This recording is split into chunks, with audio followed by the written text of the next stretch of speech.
بسم الله الرحمن الرحيم. الحمد لله رب العالمين، الرحمن الرحيم، مالك يوم الدين، إياك نعبد وإياك نستعين، اهدنا الصراط المستقيم، صراط الذين أنعمت عليهم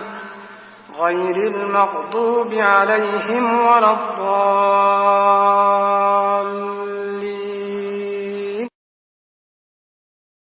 ألف لام ميم.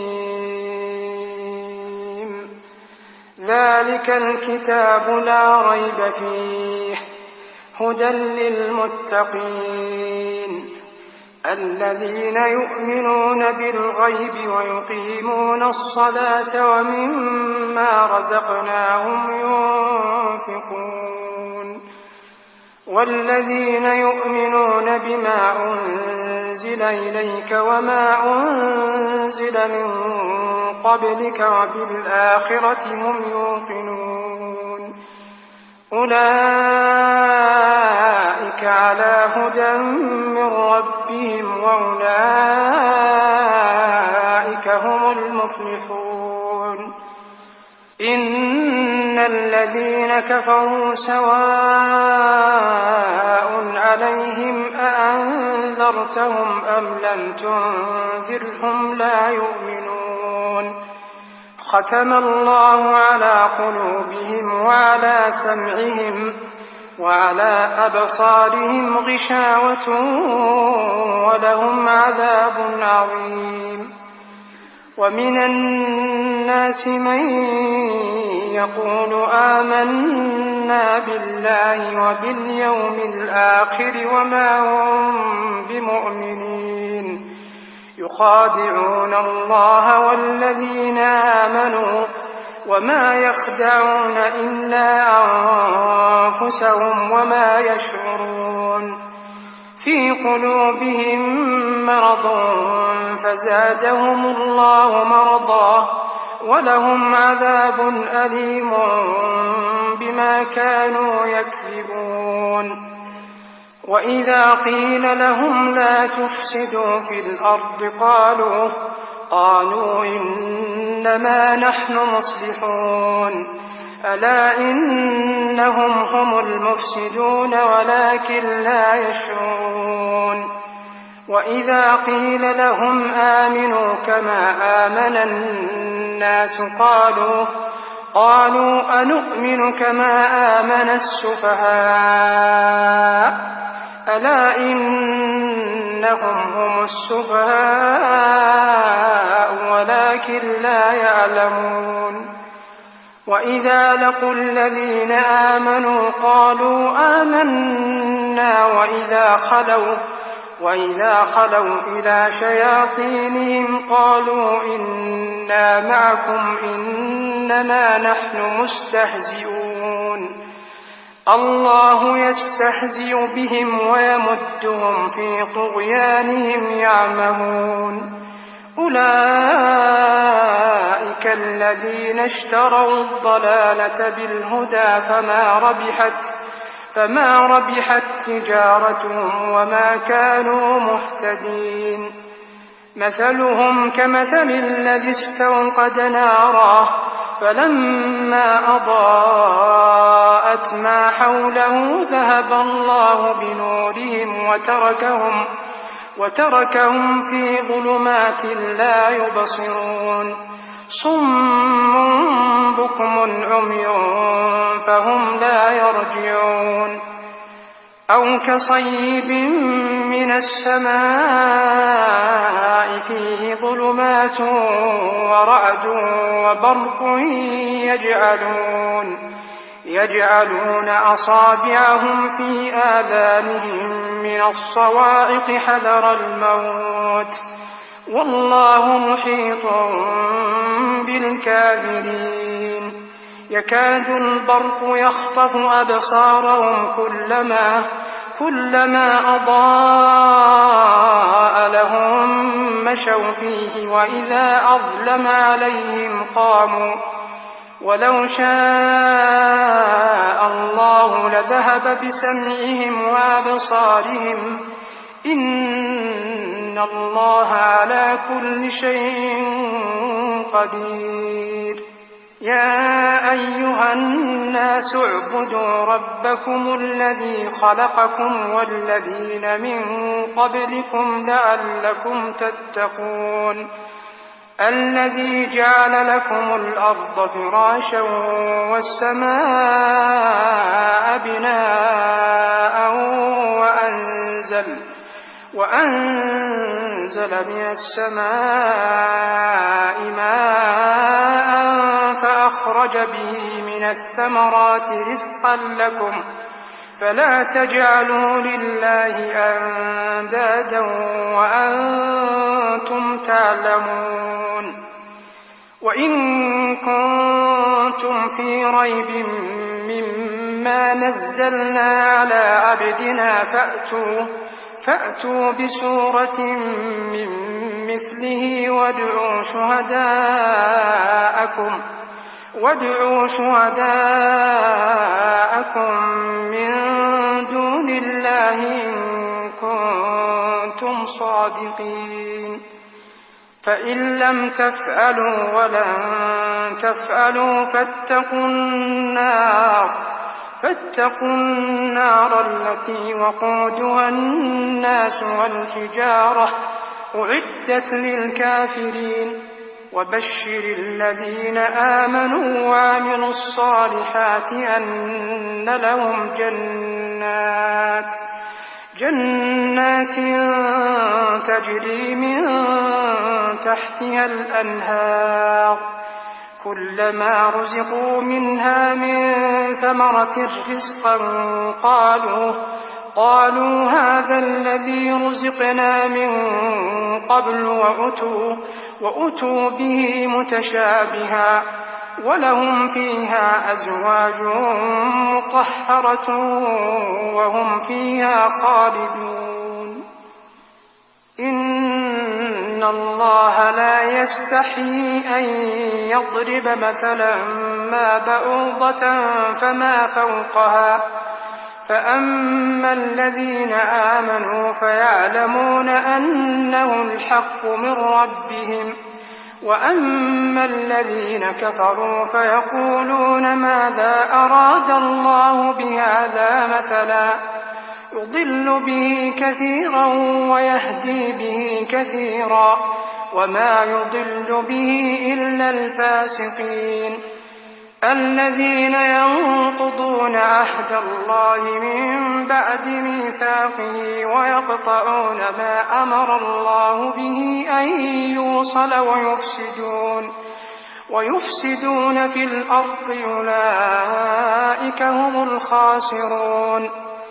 كيف تكفرون بالله وكنتم أمواتا فأحياكم ثم يميتكم ثم يحييكم ثم إليه ترجعون. هو الذي خلق لكم ما في الأرض جميعا ثم استوى إلى السماء فسواهن 7 سماوات وهو بكل شيء عليم. وإذ قال ربك للملائكة إني جاعل في الأرض خليفة قالوا أتجعل فيها من يفسد فيها ويسفك الدماء ونحن نسبح بحمدك ونقدس لك قال إني أعلم ما لا تعلمون. وعلم آدم الأسماء كلها ثم عرضهم على الملائكة فقال أنبئوني بأسماء هؤلاء إن كنتم صادقين. قالوا سبحانك لا علم لنا إلا ما علمتنا إنك أنت العليم الحكيم. قال يا آدم أنبئهم بأسمائهم فلما أنباهم بأسمائهم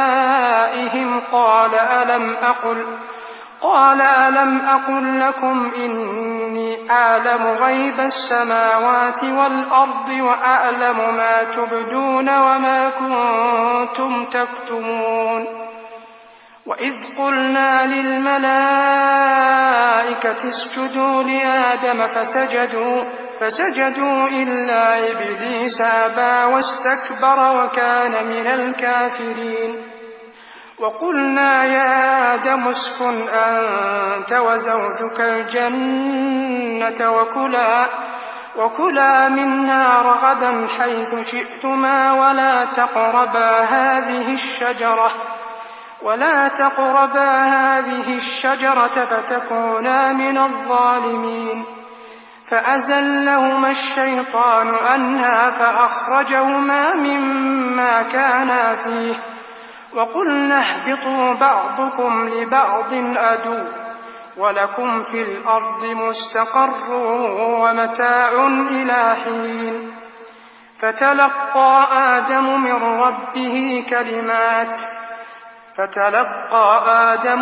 ربه كلمات فتاب عليه إنه هو التواب الرحيم. قلنا اهبطوا منها جميعا فإما يأتينكم مني هدى فمن تبع هداي فلا خوف عليهم ولا هم يحزنون. والذين كفروا وكذبوا بآياتنا أولئك أصحاب النار هم فيها خالدون. يا بني إسرائيل اذكروا نعمتي التي أنعمت عليكم وأوفوا بعهدي أوف بعهدكم وإياي فارهبون. وآمنوا بما أنزلت مصدقا لما معكم ولا تكونوا أول كافر به ولا تشتروا بآياتي ثمنا قليلا وإياي فاتقون. ولا تلبسوا الحق بالباطل وتكتموا الحق وأنتم تعلمون. وأقيموا الصلاة وآتوا الزكاة واركعوا مع الراكعين.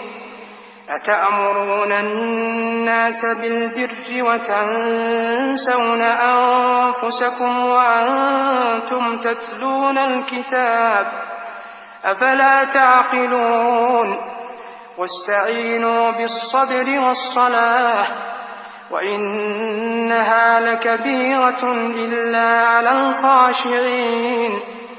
الذين يظنون أنهم ملاقو ربهم وأنهم إليه راجعون. يا بني إسرائيل اذكروا نعمتي التي أنعمت عليكم وأني فضلتكم على العالمين.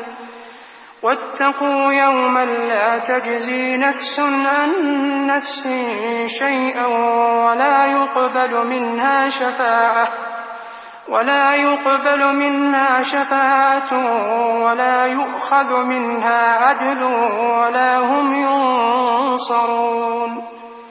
وإذ نجيناكم من آل فرعون يسومونكم سوء العذاب يذبحون أبناءكم ويستحيون نساءكم وفي ذلكم بلاء من ربكم عظيم. وإذ فرقنا بكم البحر فأنجيناكم وأغرقنا آل فرعون وأنتم تنظرون. وإذ واعدنا موسى 40 ليلة ثم اتخذتم العجل من بعده وأنتم ظالمون ثم عفونا عنكم من بعد ذلك لعلكم تشكرون وإذ آتينا موسى الكتاب والفرقان لعلكم تهتدون وإذ قال موسى لقومه يا قوم إنكم ظلمتم أنفسكم باتخاذكم العجل فتوبوا إلى بارئكم فاقتلوا أنفسكم ذلكم خير لكم عند بارئكم فتاب عليكم إنه هو التواب الرحيم وإذ قلتم يا موسى لن نؤمن لك حتى نرى الله جهرة فأخذتكم الصاعقة وأنتم تنظرون ثم بعثناكم من بعد موتكم لعلكم تشكرون وظللنا عليكم الغمام وأنزلنا عليكم المن والسلوى كلوا من طيبات ما رزقناكم وما ظلمونا ولكن كانوا أنفسهم يظلمون وإذ قلنا ادخلوا هذه القرية فكلوا منها حيث شئتم رغدا وادخلوا الباب سجدا وقولوا حطة نغفر لكم خطاياكم وسنزيد المحسنين فبدل الذين ظلموا قولا غير الذي قيل لهم فأنزلنا على الذين ظلموا رجزا من السماء بما كانوا يفسقون وإذ استسقى موسى لقومه فقلنا اضرب بعصاك الحجر فانفجرت منه 12 عينا قد علم كل أناس مشربهم كلوا واشربوا من رزق الله ولا تأثوا في الأرض مفسدين وإذ قلتم يا موسى لن نصبر على طعام واحد فادع لنا ربك يخرج لنا مما تنبت الأرض من بقلها وقثائها وفومها وعدسها وبصلها قال أتستبدلون الذي هو أدنى بالذي هو خير اهبطوا مصرا فإن لكم ما سألتم وضربت عليهم الذلة والمسكنة وباءوا بغضب من الله ذلك بأنهم كانوا يكفرون بآيات الله ويقتلون النبيين بغير الحق ذلك بما عصوا وكانوا يعتدون إن الذين آمنوا والذين هادوا والنصارى والصابئين من آمن بالله واليوم الآخر وعمل صالحا فلهم أجرهم عند ربهم ولا خوف عليهم ولا هم يحزنون وإذ أخذنا ميثاقكم ورفعنا فوقكم الطور خذوا ما آتيناكم بقوة واذكروا ما فيه لعلكم تتقون ثم توليتم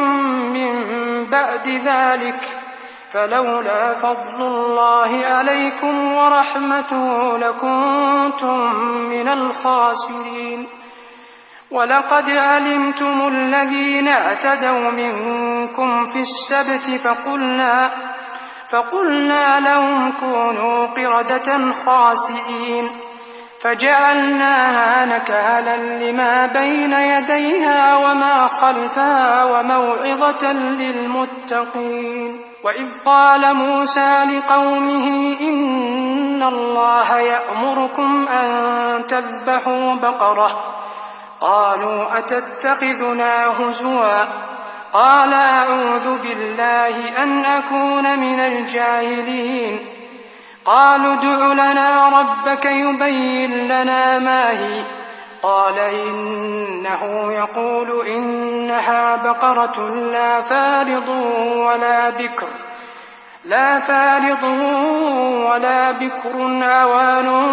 بين ذلك فافعلوا ما تؤمرون.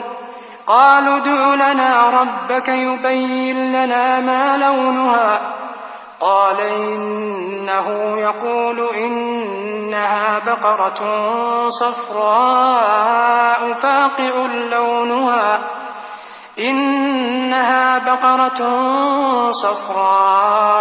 فاقع لونها تسر الناظرين. قالوا ادع لنا ربك يبين لنا ما هي إن البقرة شابه علينا وإنا إن شاء الله لمهتدون. قال إنه يقول إنها بقرة لا ذلول تثير الأرض ولا تسقي الحرث مسلمة لا شية فيها. قالوا الآن جئت بالحق فذبحوها وما كادوا يفعلون. وإذ قتلتم نفسا فادارأتم فيها والله مخرج ما كنتم تكتمون. فقلنا اضربوه ببعضها كذلك يحيي الله الموتى ويريكم آياته لعلكم تعقلون. ثم قست قلوبكم من بعد ذلك فهي كالحجارة أو أشد قسوة وإن من الحجارة لما يتفجر منه الأنهار وإن منها لما يشقق فيخرج منه الماء وإن منها لما يهبط من خشية الله وما الله بغافل عما تعملون. أفتطمعون أن يؤمنوا لكم وقد كان فريق منهم يسمعون كلام الله ثم يحرفونه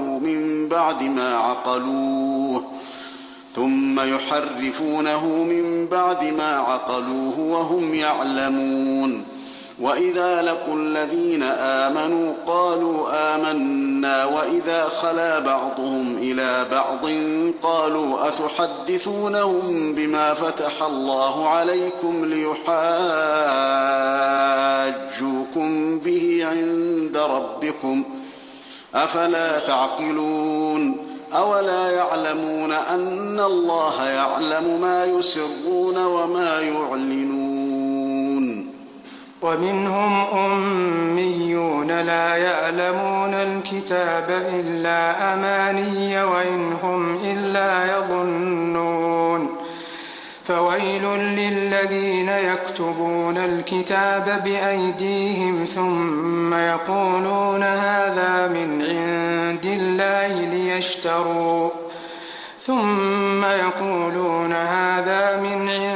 الله ليشتروا به ثمنا قليلا فويل لهم مما كتبت أيديهم وويل لهم مما يكسبون. وقالوا لن تمسنا النار إلا أياما معدودة قل أتخذتم عند الله عهدا فلن يخلف الله عهده أم تقولون على الله ما لا تعلمون. من كسب سيئة وأحاطت به خطيئته فأولئك أصحاب النار هم فيها خالدون. والذين آمنوا وعملوا الصالحات أولئك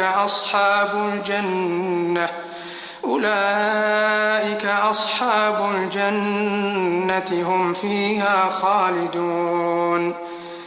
وإذ أخذنا ميثاق بني إسرائيل لا تعبدون إلا الله وبالوالدين إحسانا وذي القربى واليتامى والمساكين وقولوا للناس حسنا وأقيموا الصلاة وآتوا الزكاة ثم توليتم إلا قليلا منكم وأنتم معرضون.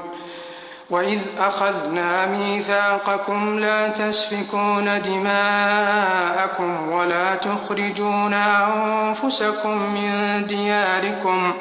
ثم أقررتم وأنتم تشهدون. ثم أنتم هؤلاء تقتلون أنفسكم وتخرجون فريقا منكم من ديارهم تظاهرون عليهم بالإثم والعدوان وإن يأتوكم أسارى تفادوهم وهو محرم عليكم إخراجهم أفتؤمنون ببعض الكتاب وتكفرون ببعض فما جزاء من يفعل ذلك منكم إلا خزي في الحياة الدنيا ويوم القيامة يردون إلى أشد العذاب وما الله بغافل عما تعملون. أولئك الذين اشتروا الحياة الدنيا بالآخرة فلا يخفف عنهم العذاب ولا هم ينصرون. ولقد آتينا موسى الكتاب وقفينا من بعده بالرسل وآتينا عيسى ابن مريم البينات وأيدناه بروح القدس أفكلما جاءكم رسول بما لا تهوى أنفسكم استكبرتم ففريقا كذبتم وفريقا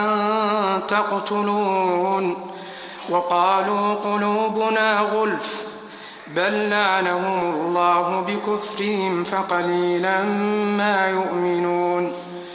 ولما جاءهم كتاب من عند الله مصدق لما معهم وكانوا من قبل يستفتحون على الذين كفروا فلما جاءهم ما عرفوا كفروا به فلعنة الله على الكافرين. بئس ما اشتروا به أنفسهم أن يكفروا بما أنزل الله بغيا أن ينزل الله من فضله على من يشاء من عباده فباءوا بغضب على غضب وللكافرين عذاب مهين.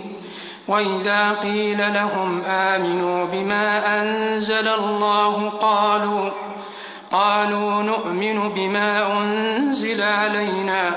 ويكفرون بما وراءه وهو الحق مصدقا لما معهم قل فلم تقتلون أنبياء الله من قبل إن كنتم مؤمنين. ولقد جاءكم موسى بالبينات ثم اتخذتم العجل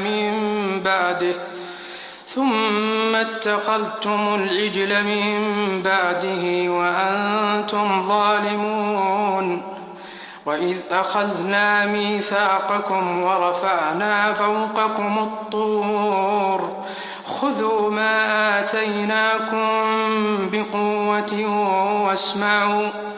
قالوا سمعنا وعصينا وأشربوا في قلوبهم العجل بكفرهم.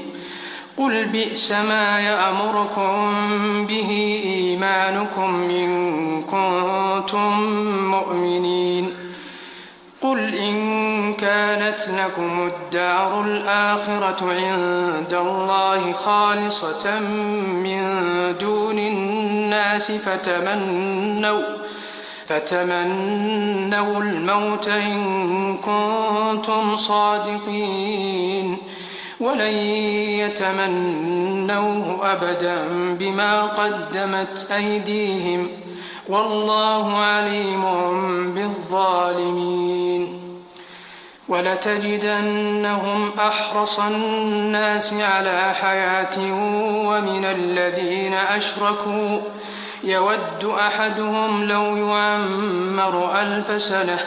وما هو بمزحزحه من العذاب أن يعمر والله بصير بما يعملون. قل من كان عدوا لجبريل فإنه نزله على قلبك بإذن الله مصدقا لما بين يديه وهدى وبشرى للمؤمنين. من كان عدوا لله وملائكته ورسله وجبريل وميكال فإن الله عدو للكافرين. ولقد أنزلنا إليك آيات بينات وما يكفر بها إلا الفاسقون. أوكلما عاهدوا عهدا نبذه فريق منهم بل أكثرهم لا يؤمنون. ولما جاءهم رسول من عند الله مصدق لما معهم نبذ فريق من الذين أوتوا الكتاب كتاب الله وراء ظهورهم كأنهم لا يعلمون. واتبعوا ما تتلو الشياطين على ملك سليمان وما كفر سليمان ولكن الشياطين كفروا يعلمون الناس السحر وما أنزل على الملكين ببابل هاروت وماروت وما يعلمان من أحد حتى يقولا إنما نحن فتنة فلا تكفر فيتعلمون منهما ما يفرقون به بين المرء وزوجه وما هم بضارين به من أحد إلا بإذن الله ويتعلمون ما يضرهم ولا ينفعهم ولقد علموا لمن اشتراه ما له في الآخرة من خلاق ولبئس ما شروا به أنفسهم لو كانوا يعلمون. ولو أنهم آمنوا واتقوا لمثوبة من عند الله خير لو كانوا يعلمون. يا أيها الذين آمنوا لا تقولوا راعنا وقولوا انظرنا واسمعوا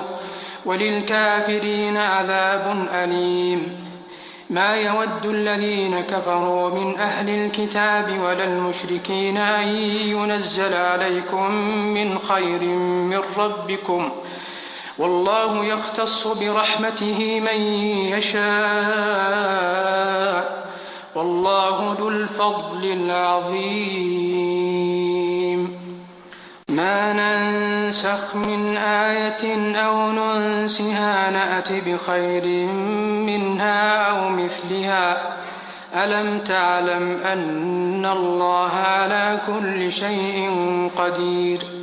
ألم تعلم أن الله له ملك السماوات والأرض وما لكم من دون الله من ولي ولا نصير أم تريدون أن تسألوا رسولكم كما سئل موسى من قبل ومن يتبدل الكفر بالإيمان فقد ضل سواء السبيل ود كثير من أهل الكتاب لو يردونكم من بعد إيمانكم كفارا حسدا من عند أنفسهم من بعد ما تبين لهم الحق فاعفوا واصفحوا حتى يأتي الله بأمره إن الله على كل شيء قدير وأقيموا الصلاة وآتوا الزكاة وما تقدموا لأنفسكم من خير تجدوه عند الله إن الله بما تعملون بصير وقالوا لن يدخل الجنة إلا من كان هودا أو نصارى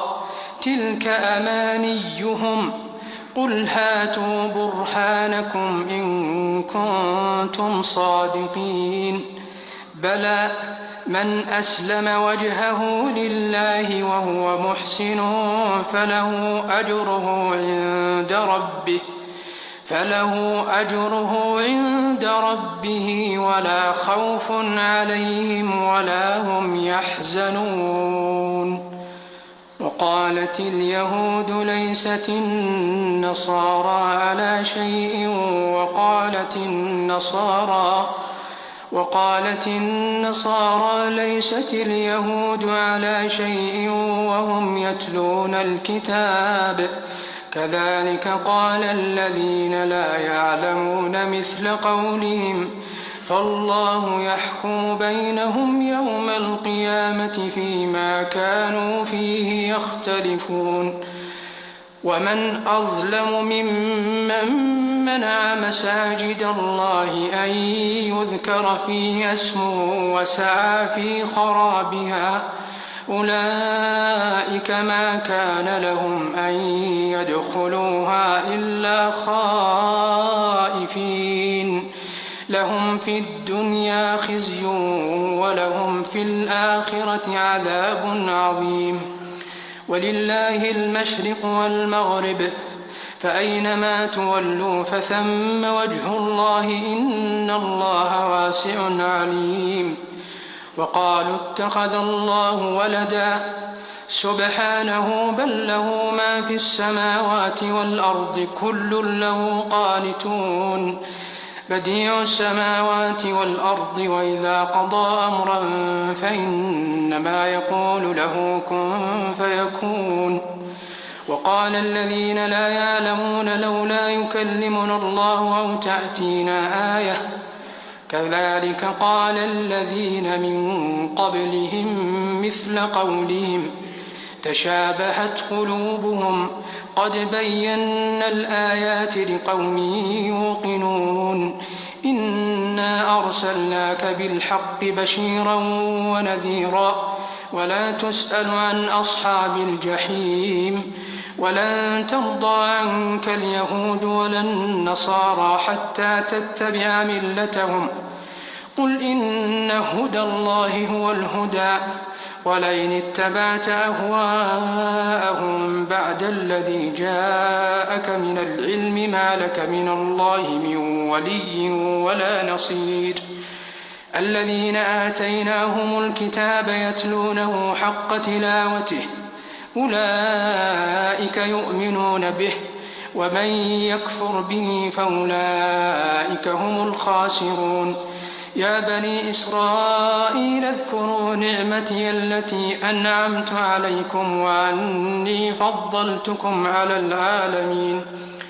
واتقوا يوما لا تجزي نفس عن نفس شيئا ولا يقبل منها عدل ولا تنفعها شفاعة ولا هم ينصرون وإذ ابتلى إبراهيم ربه بكلمات فأتمهن قال إني جاعلك للناس إماما قال ومن ذريتي قال لا ينال عهد الظالمين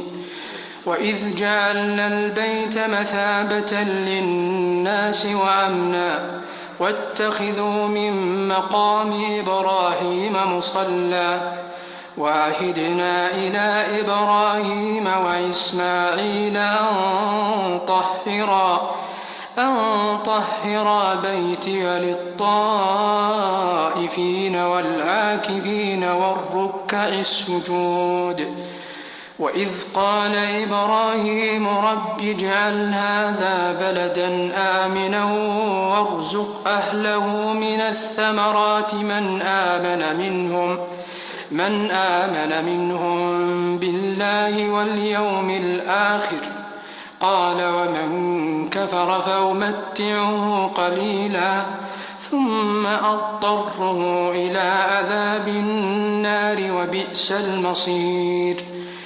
وإذ يرفع إبراهيم القواعد من البيت وإسماعيل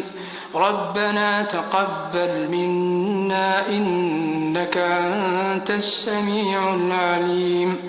ربنا واجعلنا مسلمين لك ومن ذريتنا أمة مسلمة لك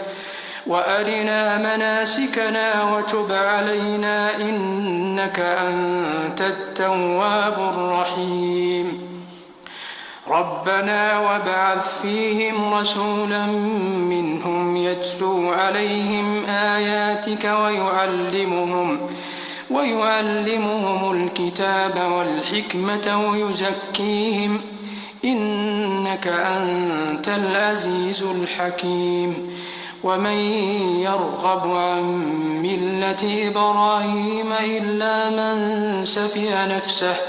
ولقد اصطفيناه في الدنيا وإنه في الآخرة لمن الصالحين إذ قال له ربه أسلم قال أسلمت لرب العالمين ووصى بها إبراهيم بنيه ويعقوب يا بني إن الله اصطفى لكم الدين فلا تموتن إلا وأنتم مسلمون أم كنتم شهداء إذ حضر يعقوب الموت إذ قال لبنيه ما تعبدون من بعدي قالوا نعبد إلهك وإله آبائك إبراهيم وإسماعيل وإسحاق إلها واحدا ونحن له مسلمون تلك أمة قد خلت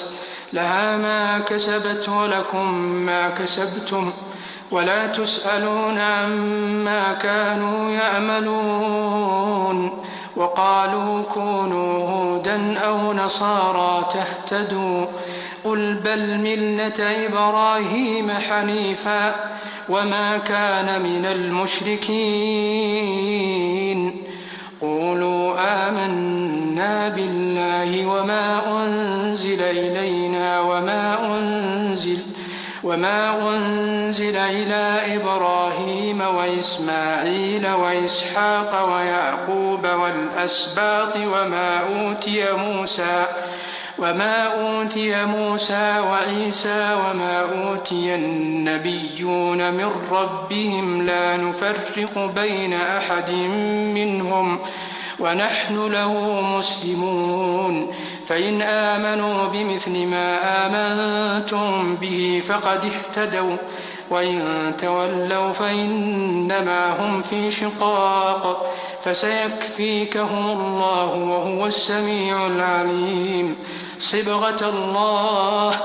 ومن أحسن من الله صبغة ونحن له عابدون. قل أتحاجوننا في الله وهو ربنا وربكم ولنا أعمالنا ولكم أعمالكم ونحن له مخلصون. أم تقولون إن إبراهيم وإسماعيل وإسحاق ويعقوب والأسباط كانوا هودا أو نصارى؟ قل أأنتم أعلم أم الله؟ ومن أظلم ممن كتم شهادة عنده من الله، وما الله بغافل عما تعملون. تلك أمة قد خلت، لها ما كسبت ولكم ما كسبتم، ولا تسألون عما كانوا يعملون. سيقول السفهاء من الناس ما ولاهم عن قبلتهم التي كانوا عليها، قل لله المشرق والمغرب يهدي من يشاء إلى صراط مستقيم. وكذلك جعلناكم أمة وسطا لتكونوا شهداء على الناس ويكون الرسول عليكم شهيدا. وما جعلنا القبلة التي كنت عليها إلا لنعلم من يتبع الرسول ممن ينقلب على عقبيه، وإن كانت لكبيرة إلا على الذين هدى الله، وما كان الله ليضيع إيمانكم إن الله بالناس لرؤوف رحيم. قد نرى تقلب وجهك في السماء فلنولينك قبلة ترضاها، فول وجهك شطر المسجد الحرام، وحيث ما كنتم فولوا وجوهكم شطره، وإن الذين أوتوا الكتاب ليعلمون أنه الحق من ربهم، وما الله بغافل عما يعملون. ولئن أتيت الذين أوتوا الكتاب بكل آية ما تبعوا قبلتك، وما أنت بتابع قبلتهم وما بعضهم بتابع قبلة بعض. ولئن اتبعت أهواءهم من بعد ما جاءك من العلم إنك إذا لمن الظالمين. الذين آتيناهم الكتاب يعرفونه كما يعرفون أبناءهم، وإن فريقا منهم ليكتمون الحق وهم يعلمون. الحق من ربك فلا تكونن من الممترين. ولكل وجهة هو موليها فاستبقوا الخيرات، أينما تكونوا يأتي بكم الله جميعا إن الله على كل شيء قدير. ومن حيث خرجت فول وجهك شطر المسجد الحرام وإنه للحق من ربك وما الله بغافل عما تعملون. ومن حيث خرجت فول وجهك شطر المسجد الحرام وحيث ما كنتم فولوا وجوهكم شطره لئلا يكون للناس عليكم حجة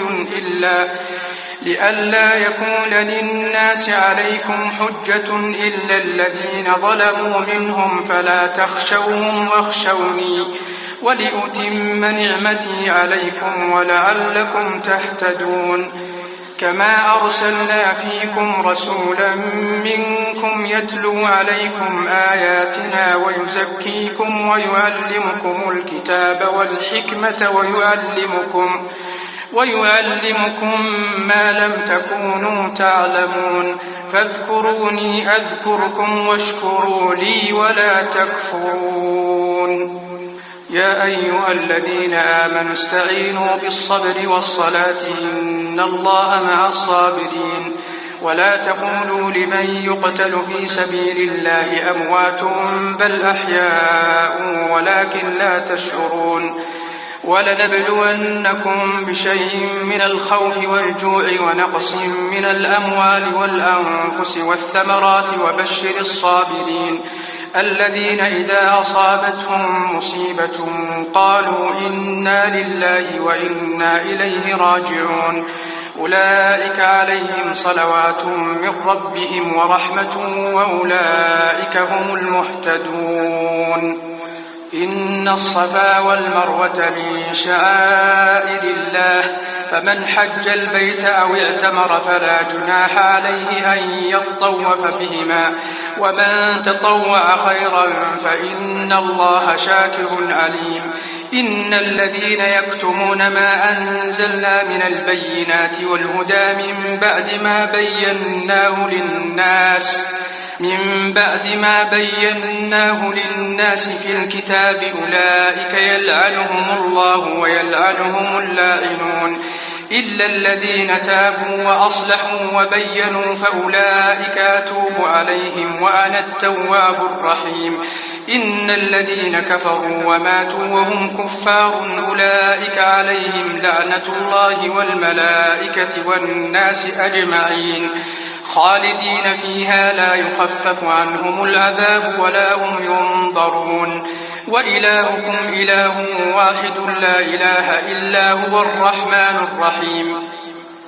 إن في خلق السماوات والأرض واختلاف الليل والنهار والفلك التي تجري في البحر بما ينفع الناس وما أنزل الله من السماء من ماء فأحيا به الأرض بعد موتها وبث فيها من كل دابة وتصريف الرياح والسحاب المسخر بين السماء والأرض لآيات لقوم يعقلون ومن الناس من يتخذ من دون الله أندادا يحبونهم كحب الله والذين آمنوا أشد حبا لله ولو يرى الذين ظلموا إذ يرون العذاب أن القوة لله جميعا وأن الله شديد العذاب إذ تبرأ الذين اتبعوا من الذين اتبعوا ورأوا العذاب وتقطعت بهم الأسباب وقال الذين اتبعوا لو أن لنا كرة فنتبرأ منهم كما تبرأوا منا كذلك يريهم الله أعمالهم حسرات عليهم وما هم بخارجين من النار يا أيها الناس كلوا مما في الأرض حلالا طيبا ولا تتبعوا خطوات الشيطان إنه لكم عدو مبين إنما يأمركم بالسوء والفحشاء وأن تقولوا على الله ما لا تعلمون وإذا قيل لهم اتبعوا ما أنزل الله قالوا بل نتبع ما ألفينا عليه آباءنا أولو كان آباؤهم لا يعقلون شيئا ولا يهتدون ومثل الذين كفروا كمثل الذي ينعق بما لا يسمع إلا دعاء ونداء صم بكم عمي فهم لا يعقلون يا أيها الذين آمنوا كلوا من طيبات ما رزقناكم واشكروا لله إن كنتم إياه تعبدون إنما حرم عليكم الميتة والدم ولحم الخنزير وما أهل به لغير الله فمن اضطر غير باغ ولا آد فلا إثم عليه إن الله غفور رحيم إن الذين يكتمون ما أنزل الله من الكتاب ويشترون به ثمنا قليلا أولئك ما يأكلون في بطونهم إلا النار ولا يكلمهم الله يوم القيامة ولا يزكيهم ولهم عذاب أليم أولئك الذين اشتروا الضلالة بالهدى والعذاب بالمغفرة فما أصبرهم على النار ذلك بأن الله نزل الكتاب بالحق وإن الذين اختلفوا في الكتاب لفي شقاق بعيد ليس البر أن تولوا وجوهكم قبل المشرق والمغرب ولكن البر من آمن بالله واليوم الآخر والملائكة والكتاب والنبيين وآتى المال على حبه ذوي القربى واليتامى والمساكين وابن السبيل والسائلين وفي الرقاب وأقام الصلاة وآتى الزكاة والموفون بعهدهم إذا عاهدوا والصابرين في البأساء والضراء وحين البأس أولئك الذين صدقوا وأولئك هم المتقون يا أيها الذين آمنوا كتب عليكم القصاص في القتل الحر بالحر والعبد بالعبد والأنثى بالأنثى فمن عفي له من أخيه شيء فاتباع بالمعروف وأداء إليه بإحسان ذلك تخفيف من ربكم ورحمة فمن اعتدى بعد ذلك فله عذاب أليم ولكم في القصاص حياة يا أولي الألباب لعلكم تتقون كتب عليكم إذا حضر أحدكم الموت إن ترك خيرا الوصية للوالدين والأقربين بالمعروف حقا على المتقين فمن بدله بعدما سمعه فإنما إثمه على الذين يبدلونه إن الله سميع عليم فمن خاف من موص جنفا أو إثما فأصلح بينهم فلا إثم عليه إن الله غفور رحيم يا أيها الذين آمنوا كتب عليكم الصيام كما كتب على الذين من قبلكم لعلكم تتقون أياما معدودات فمن كان منكم مريضا أو على سفر فعدة من أيام أخر وعلى الذين يطيقونه فدية طعام مسكين فمن تطوع خيرا فهو خير له وأن تصوموا خير لكم إن كنتم تعلمون شهر رمضان الذي أنزل فيه القرآن هدى للناس وبينات من الهدى والفرقان فمن شهد منكم الشهر فليصمه ومن كان مريضا أو على سفر فعدة من أيام أخر يريد الله بكم اليسر ولا يريد بكم العسر ولتكملوا العدة ولتكبروا الله على ما هداكم ولعلكم تشكرون وإذا سألك عبادي عني فإني قريب أجيب دعوة الداع إذا دعان فليستجيبوا لي وليؤمنوا بي لعلهم يرشدون أحل لكم ليلة الصيام الرفث إلى نسائكم هن لباس لكم وأنتم لباس لهن علم الله أنكم كنتم تختانون أنفسكم فتاب عليكم وعفى عنكم فالآن باشروهن وابتغوا ما كتب الله لكم وكلوا واشربوا حتى يتبين لكم الخيط الأبيض من الخيط الأسود من الفجر ثم أتموا الصيام إلى الليل ولا تباشروهن وأنتم عاكفون في المساجد تلك حدود الله فلا تقربوها كذلك يبين الله آياته للناس لعلهم يتقون ولا تأكلوا أموالكم بينكم بالباطل وتدلوا بها إلى الحكام لتأكلوا فريقا من أموال الناس بالإثم وأنتم تعلمون يسألونك عن الأهلة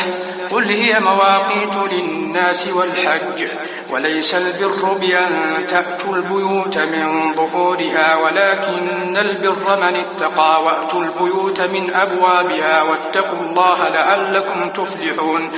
وقاتلوا في سبيل الله الذين يقاتلونكم ولا تعتدوا إن الله لا يحب المعتدين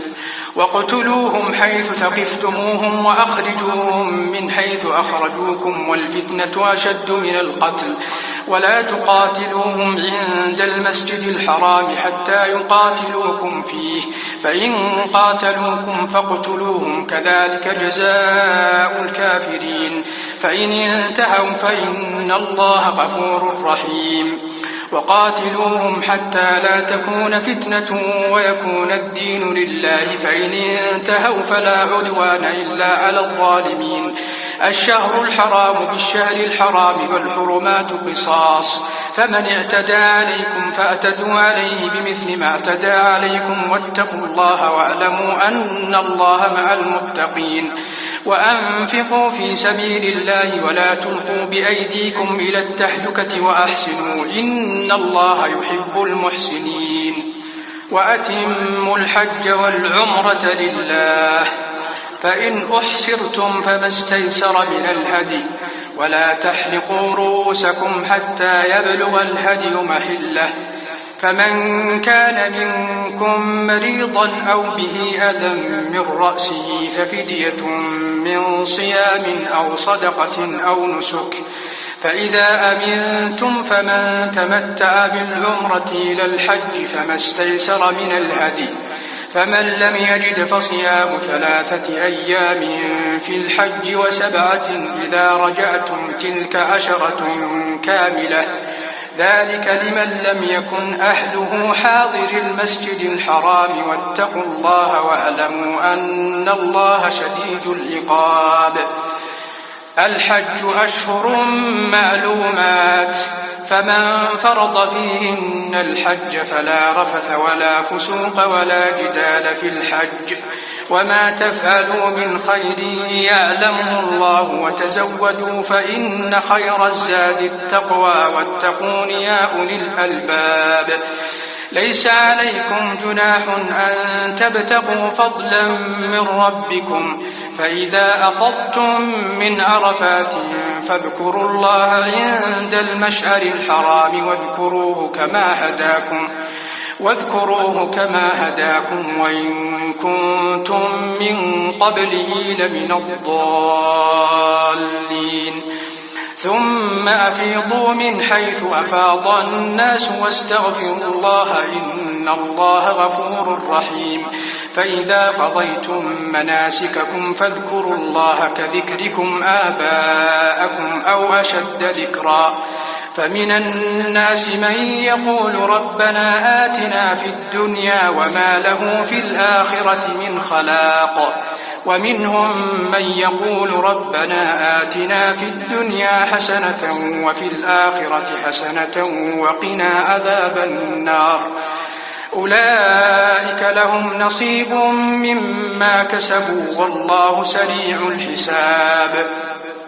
واذكروا الله في أيام معدودات فمن تعجل في يومين فلا إثم عليه ومن تأخر فلا إثم عليه لمن اتقى واتقوا الله واعلموا أنكم إليه تحشرون ومن الناس من يعجبك قوله في الحياة الدنيا ويشهد الله على ما في قلبه وهو ألد الخصام وإذا تولى سعى في الأرض ليفسد فيها ويهلك الحرث والنسل والله لا يحب الفساد وإذا قيل له اتق الله أخذته العزة بالإثم فحسبه جهنم ولبئس المهاد ومن الناس من يشري نفسه ابتغاء مرضات الله والله رؤوف بالعباد يا أيها الذين آمنوا ادخلوا في السلم كافة ولا تتبعوا خطوات الشيطان إنه لكم عدو مبين فإن زللتم من بعد ما جاءتكم البينات فاعلموا أن الله عزيز حكيم هل ينظرون إلا أن يأتيهم الله في ظلل من الغمام والملائكة وقضي الأمر وإلى الله ترجع الأمور سل بني إسرائيل كم آتيناهم من آية بينة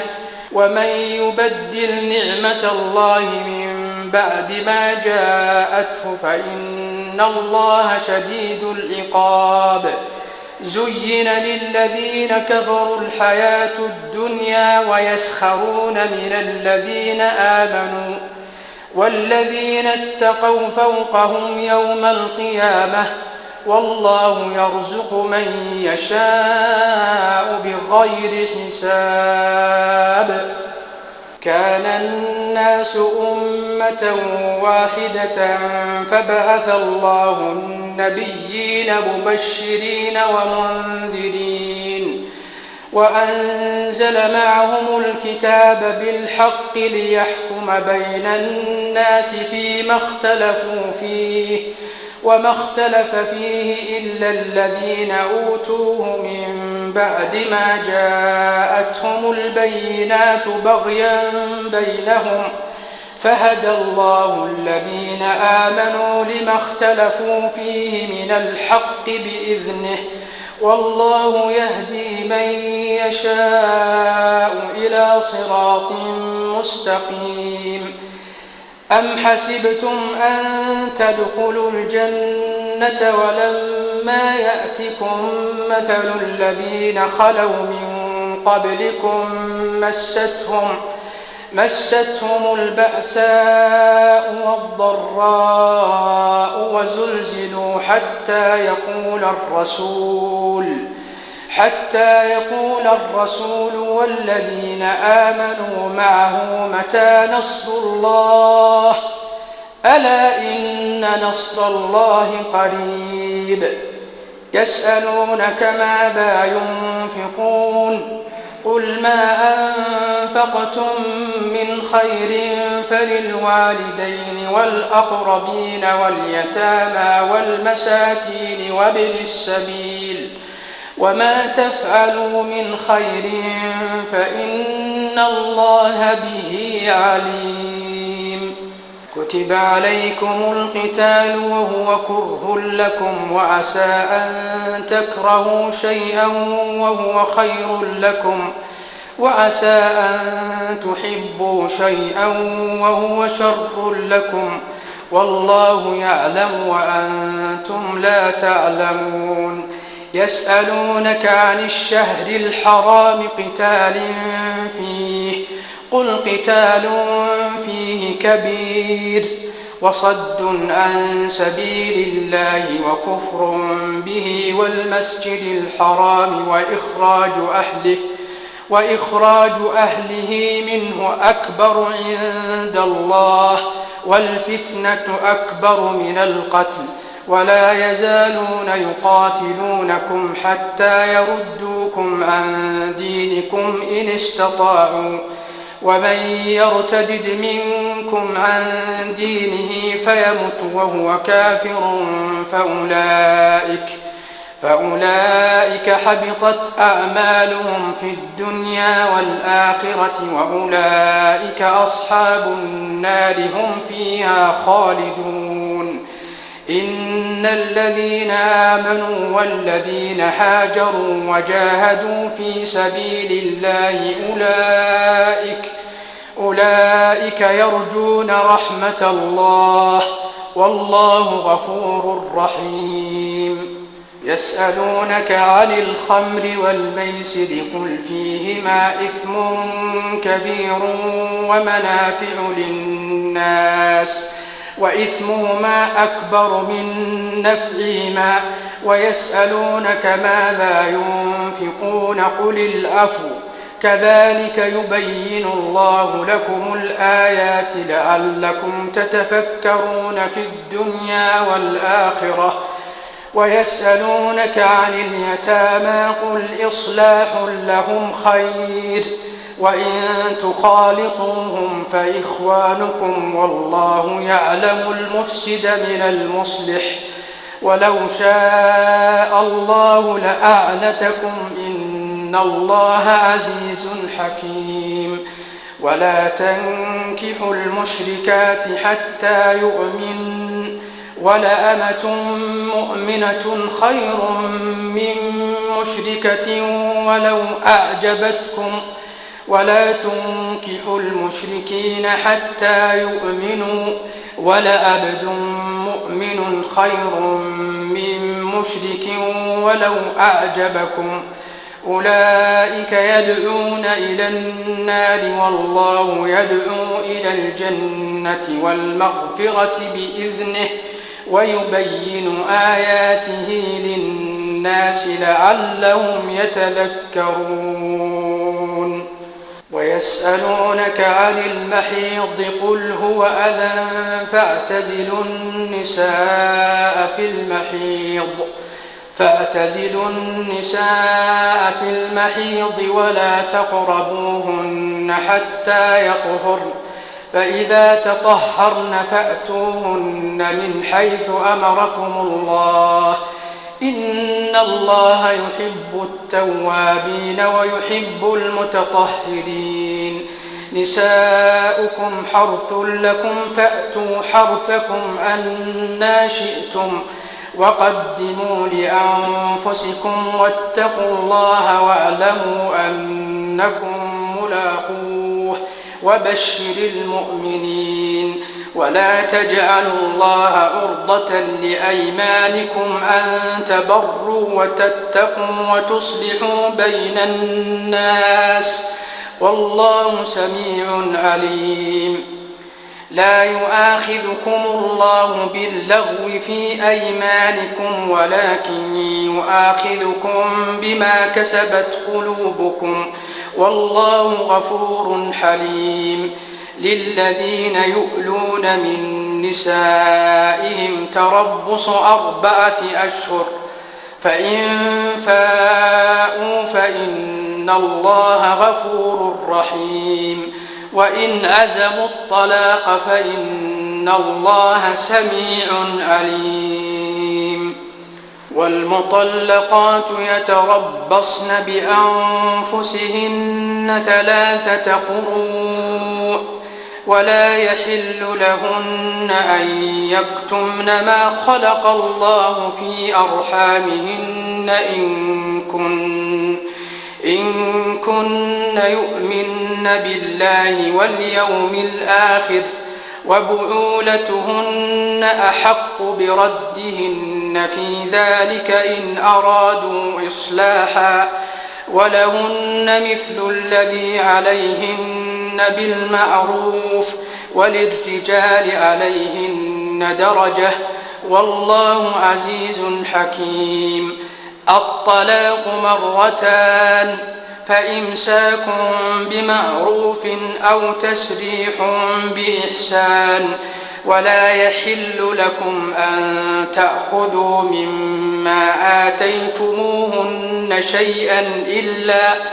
إلا أن يخافا ألا يقيما حدود الله،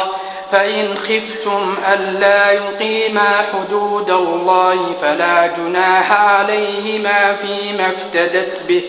تلك حدود الله فلا تعتدوها، ومن يتعد حدود الله فأولئك هم الظالمون. فإن طلقها فلا تحل له من بعد حتى تنكح زوجا غيره، فإن طلقها فلا جناح عليهما أن يتراجعا إن ظنا أن يقيما حدود الله، وتلك حدود الله يبينها لقوم يعلمون. وإذا طلقتم النساء فبلغن أجلهن فأمسكوهن بمعروف أو سرحوهن بمعروف، ولا تمسكوهن ضرارا لتعتدوا، ومن يفعل ذلك فقد ظلم نفسه. ولا تتخذوا آيات الله هزوا واذكروا نعمة الله عليكم وما أنزل عليكم من الكتاب والحكمة يعظكم به واتقوا الله واعلموا أن الله بكل شيء عليم. وإذا طلقتم النساء فبلغن أجلهن فلا تعضلوهن أن ينكحن أزواجهن إذا تراضوا بينهم بالمعروف، ذلك يوعظ به من كان منكم يؤمن بالله واليوم الآخر، ذلكم أزكى لكم وأطهر والله يعلم وأنتم لا تعلمون. والوالدات يرضعن أولادهن حولين كاملين لمن أراد أن يتم الرضاعة، وعلى المولود له رزقهن وكسوتهن بالمعروف،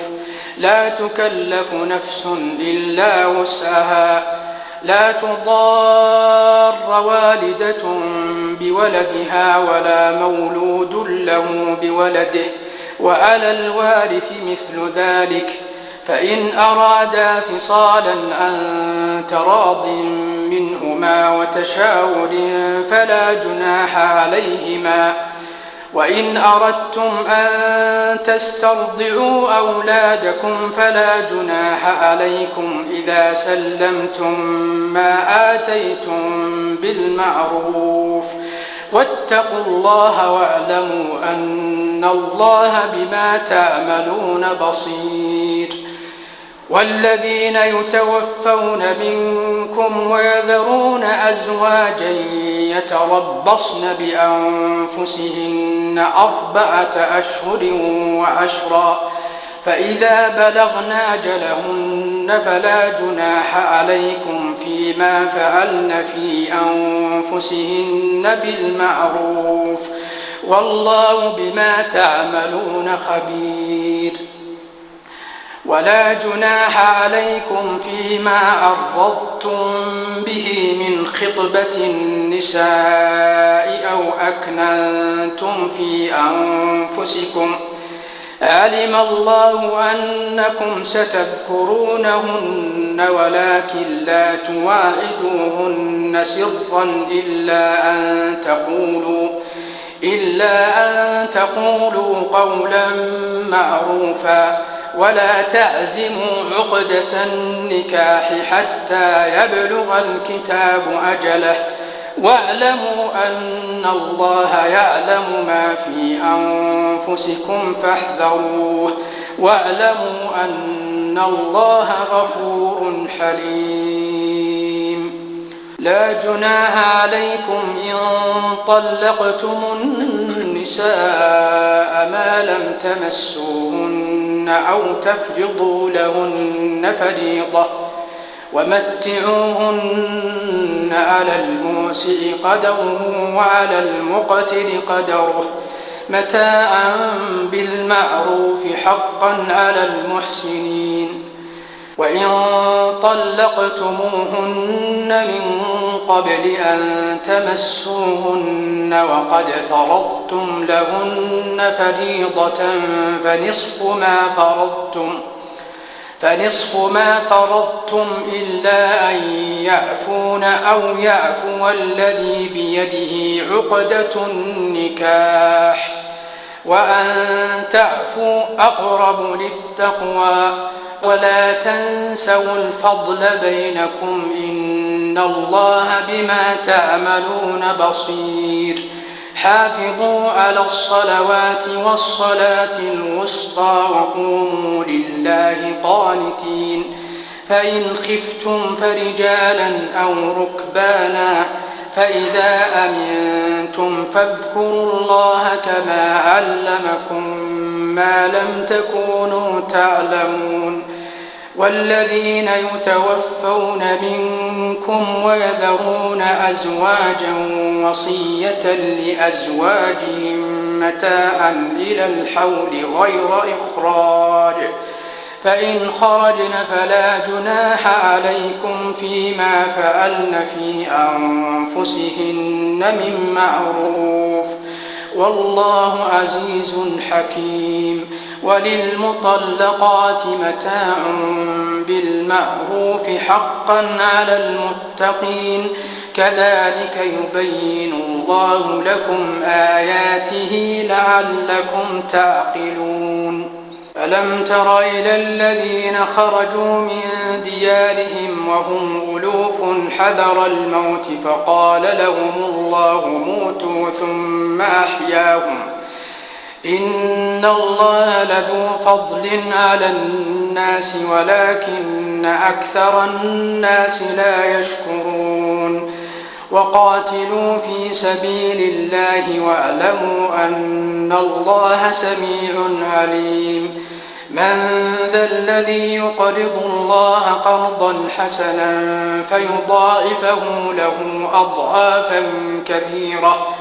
والله يقبض ويبسط وإليه ترجعون. ألم تر إلى الملأ من بني إسرائيل من بعد موسى إذ قالوا لنبي له ابعث لنا ملكا نقاتل في سبيل الله قال هل عسيتم إن كتب عليكم القتال ألا تقاتلوا قالوا وما لنا ألا نقاتل في سبيل الله وقد أخرجنا من ديارنا وأبنائنا فلما كتب عليهم القتال تولوا إلا قليلا منهم والله عليم بالظالمين. وقال لهم نبيهم إن الله قد بعث لكم طالوت ملكا قالوا أنى يكون له الملك علينا ونحن أحق بالملك منه ولم يؤت سعة من المال قال إن الله اصطفاه عليكم وزاده بسطة في العلم والجسم والله يؤتي ملكه من يشاء والله واسع عليم. وقال لهم نبيهم إن آية ملكه أن يأتيكم التابوت فيه سكينة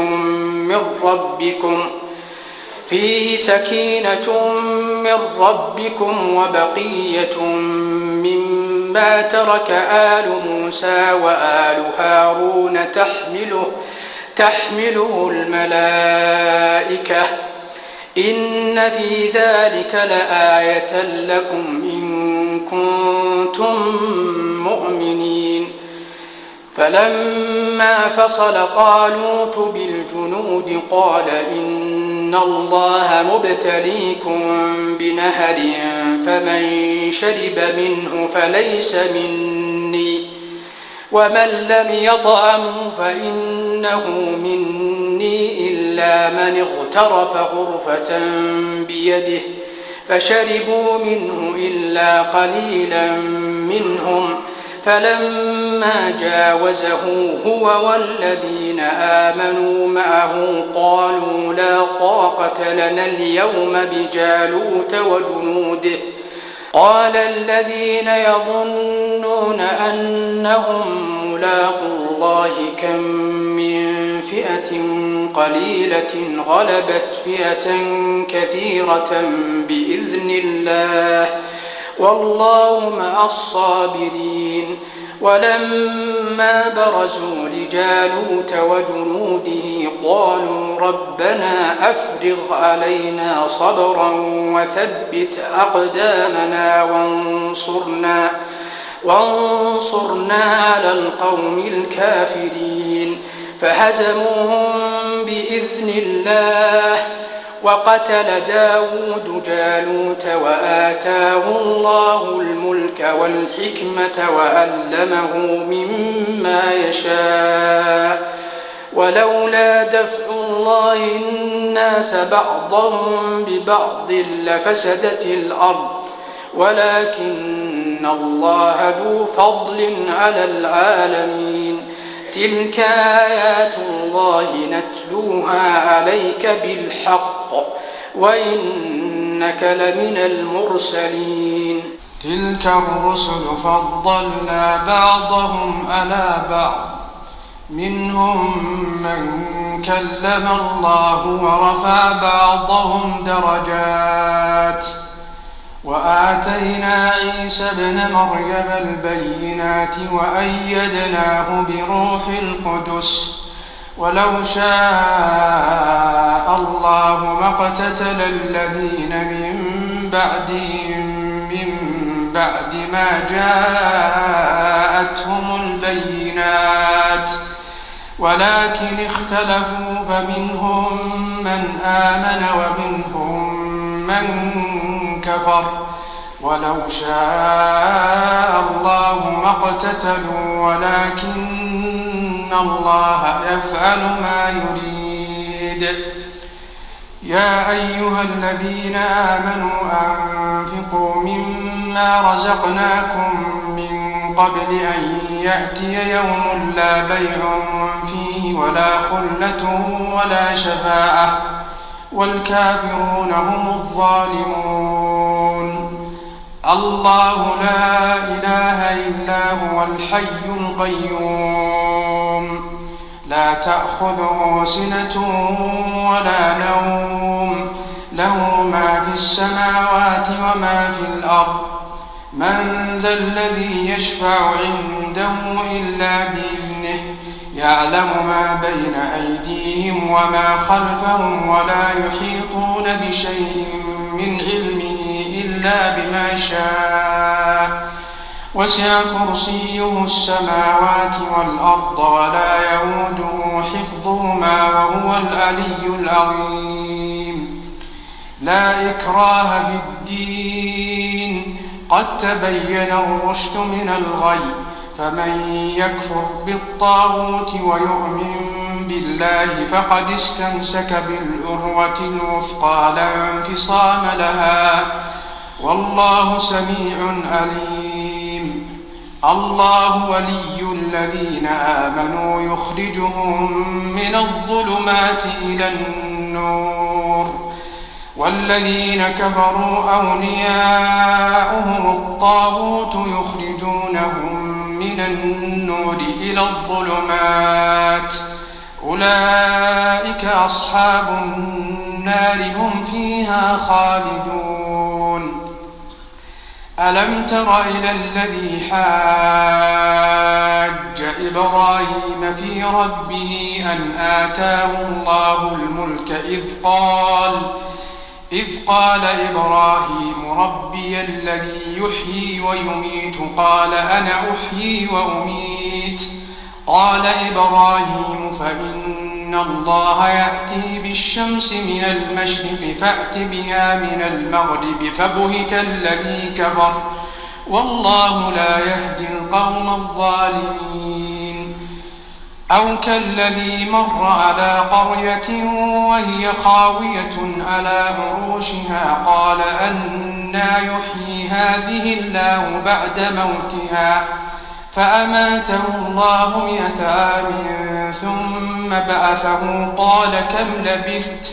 قال لبثت يوما أو بعض يوم قال بل لبثت 100 عام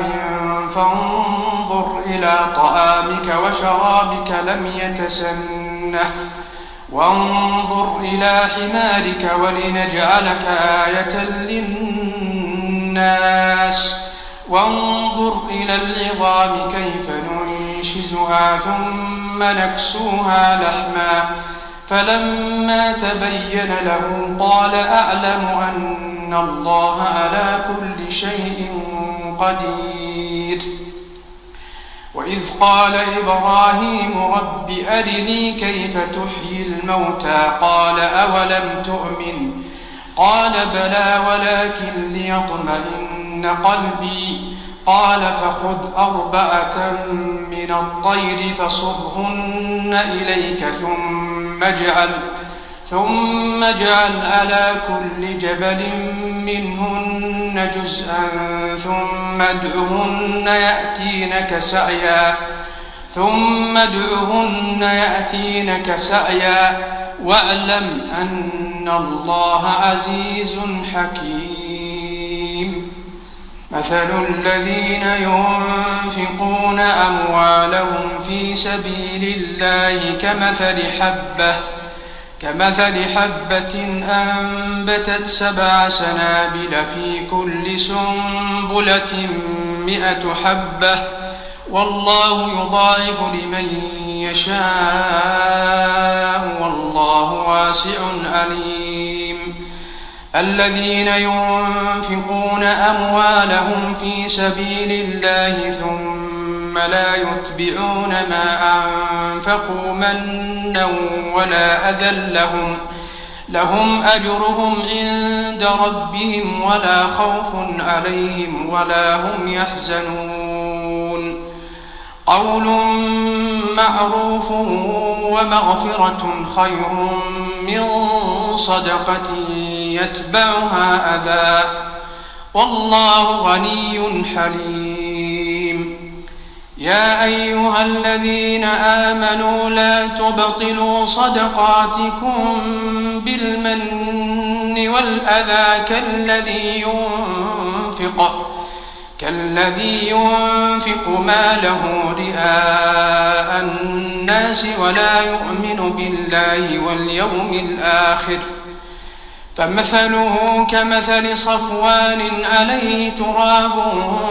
فأصابه وابل فتركه صلدا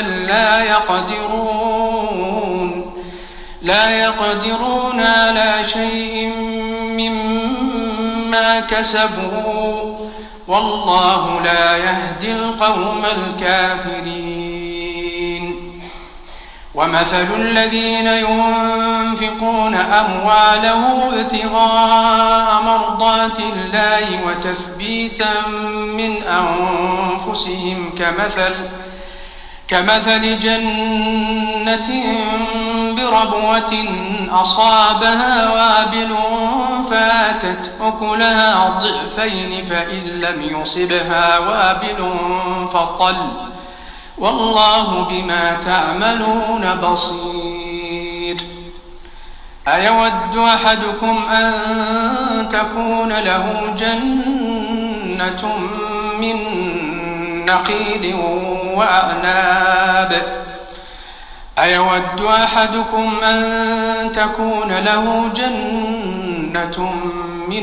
نخيل وأعناب تجري من تحتها الأنهار أيود أحدكم أن تكون له جنة من نخيل وأعناب تجري من تحتها الأنهار له فيها من كل الثمرات وأصابه الكبر وله ذرية ضعفاء فأصابها إعصار فيه نار فاحترقت كذلك يبين الله لكم الآيات لعلكم تتفكرون. يا أيها الذين آمنوا أنفقوا من طيبات ما كسبتم ومما أخرجنا لكم من الأرض ولا تيمموا الخبيث منه تنفقون ولستم بآخذيه إلا أن تغمضوا فيه واعلموا أن الله غني حميد. الشيطان يعدكم الفقر ويأمركم بالفحشاء والله يعدكم مغفرة منه وفضلا والله واسع عليم. يؤتي الحكمة من يشاء ومن يؤت الحكمة فقد أوتي خيرا كثيرا وما يذكر إلا أولو الألباب. وما أنفقتم من نفقة أو نذرتم من نذر فإن الله يعلمه وما تنفقوا من شيء في سبيل الله وما أنفقتم من نفقة أو نذرتم من نذر فإن الله يعلمه وما للظالمين من أنصار. إن تبدوا الصدقات فنعما هي وإن تخفوها وتؤتوها الفقراء فهو خير لكم ويكفر عنكم من سيئاتكم والله بما تعملون خبير. ليس عليك هداهم ولكن الله يهدي من يشاء وما تنفقوا من خير فلأنفسكم وما تنفقون إلا ابتغاء وجه الله وما تنفقوا من خير يوفى إليكم وأنتم لا تظلمون. للفقراء الذين أحصروا في سبيل الله لا يستطيعون ضربا في الأرض يحسبهم الجاهل أغنياء من التعفف تعرفهم بسيماهم لا يسألون الناس إلحافا وما تنفقوا من خير فإن الله به عليم. الذين ينفقون أموالهم بالليل والنهار سرا وعلانية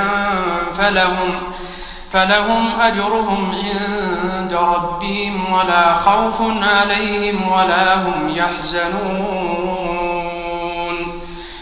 الذين يأكلون الربا لا يقومون إلا كما يقوم الذي يتخبطه الشيطان من المس ذلك بأنهم قالوا إنما البيع مثل الربا وأحل الله البيع وحرم الربا فمن جاءه موعظة من ربه فانتهى فله ما سلف وأمره إلى الله ومن عاد فأولئك أصحاب النار هم فيها خالدون.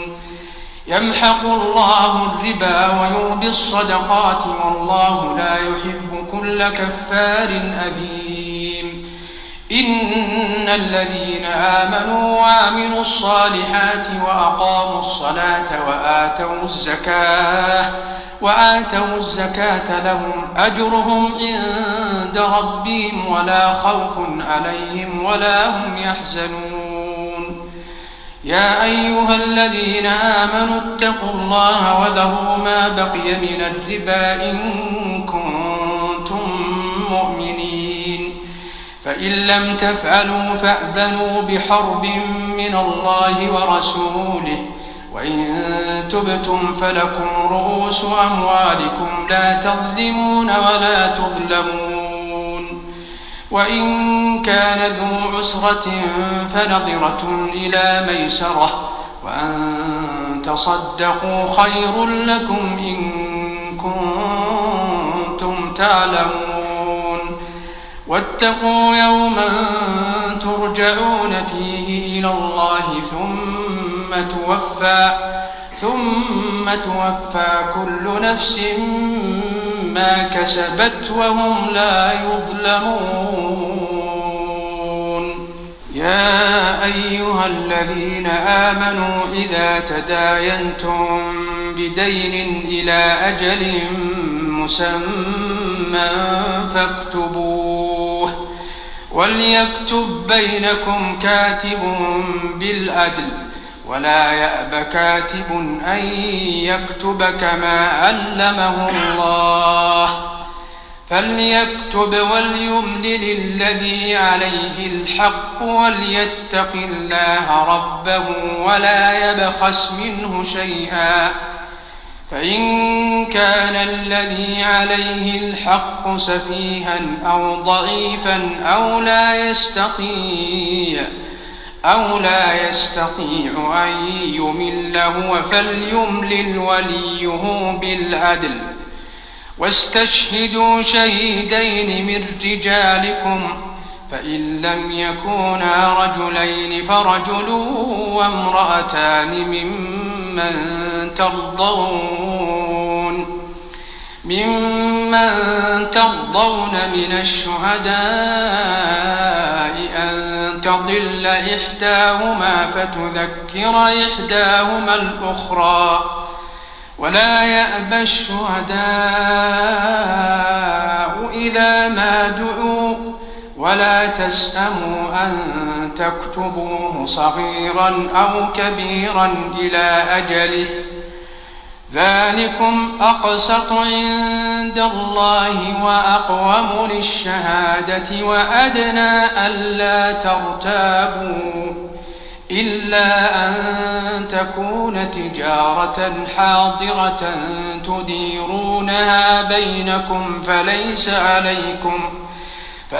عليكم جناح ألا تكتبوها وأشهدوا إذا تبايعتم ولا يضار كاتب ولا شهيد وإن تفعلوا فإنه فسوق بكم واتقوا الله ويعلمكم الله والله بكل شيء عليم وإن كنتم على سفر ولم تجدوا كاتبا فرهان مقبوضة فإن أمن بعضكم بعضا فليؤد الذي اؤتمن أمانته وليتق الله ربه ولا تكتموا الشهادة ومن يكتمها فإنه آثم قلبه والله بما تعملون عليم لله ما في السماوات وما في الأرض وإن تبدوا ما في أنفسكم أو تخفوه يحاسبكم به الله فيغفر لمن يشاء ويعذب من يشاء والله على كل شيء قدير آمن الرسول بما أنزل إليه من ربه والمؤمنون كل آمن بالله وملائكته وكتبه ورسله لا نفرق بين أحد من رسله وقالوا سمعنا وأطعنا غفرانك ربنا وإليك المصير لا يكلف الله نفسا إلا وسعها لها ما كسبت وعليها ما اكتسبت ربنا لا تؤاخذنا إن نسينا أو أخطأنا ربنا ولا تحمل علينا إصرا كما حملته على الذين من قبلنا ربنا ولا تحملنا ما لا طاقة لنا به واعف عنا واغفر لنا وارحمنا أنت مولانا فانصرنا على القوم الكافرين.